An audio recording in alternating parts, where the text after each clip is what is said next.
Oil rate తక్కువ ఉన్న ధరలో పరిస్థితుల్లో కూడా కేంద్ర ప్రభుత్వం కేవలం ఆంధ్రప్రదేశ్ ప్రజల మీద మాత్రంగా భారతదేశం ప్రజలందరి మీద కూడా సామాన్య ప్రజల మీద పెట్రోల్ డీజిల్ భారాన్ని పెంచుతూ మాకు బతుకుతీరులు లేకుండా పోతా ఉన్నాయి. ఇప్పుడు 45 రూపాయలు రావాల్సిన డీజిల్ ఈ రోజు 100 రూపాయలు చేశారు. 75 రూపాయలు రావాల్సిన పెట్రోల్ ని ఈ రోజు 115 రూపాయలకు చేశారు. 85 రూపాయలు రావాల్సిన సిఎన్జి గ్యాస్ ని ఈ రోజు 93 రూపాయలు 50 పైసలకు పెంచి మాకు ఉరితాడిలాగా కేంద్ర ప్రభుత్వం ఏమనుకుంటే మేమనుకునే ఆ కాలంలో పెట్టుబడిదారులు ఎలా వ్యవస్థ పోతున్నదో పెట్టుబడిదారులకే ఈ నరేంద్ర మోడీ ఈరోజు అనుసరిస్తుంటూ వాళ్ళకే లాభాలు చేకూర్చుకుంటూ మాలాంటి పేద ప్రజలని ఉరితాడి వేసి అణగదొక్కుతున్నాడు. ఊబులోకి అణగదొక్కి ప్రాణాలు తీసుకునే పరిస్థితికి వస్తా ఉంది.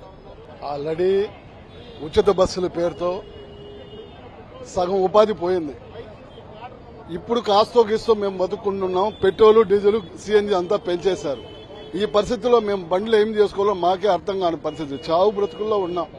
కొంచెమైనా అసలు ఇది 3వ టర్మ్ సీఎం అయినాడు చంద్రబాబు నాయుడుకి. ఆయనకి అసలు తలకాయ ఉందని అడుగుతున్నాం కార్మిక సంఘాలుగా. పెట్రోలు డీజిల్ సిఎన్జి గ్యాస్ తగ్గిస్తే నిత్యావసర సరుకుల ధరలన్నీ తగ్గిపోతాయి. ఫ్రీ బస్ ఎవడు అడగల. నువ్వు ఎన్నికల హామీల పేరుతో ఇచ్చినావు.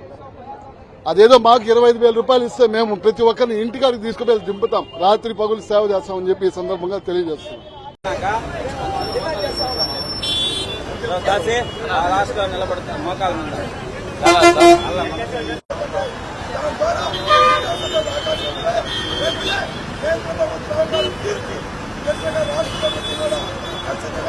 ఏదైతే నీ కోటా ఉందో 30 రూపాయలకి మీరు జిఎస్టీ కోటా బస్సు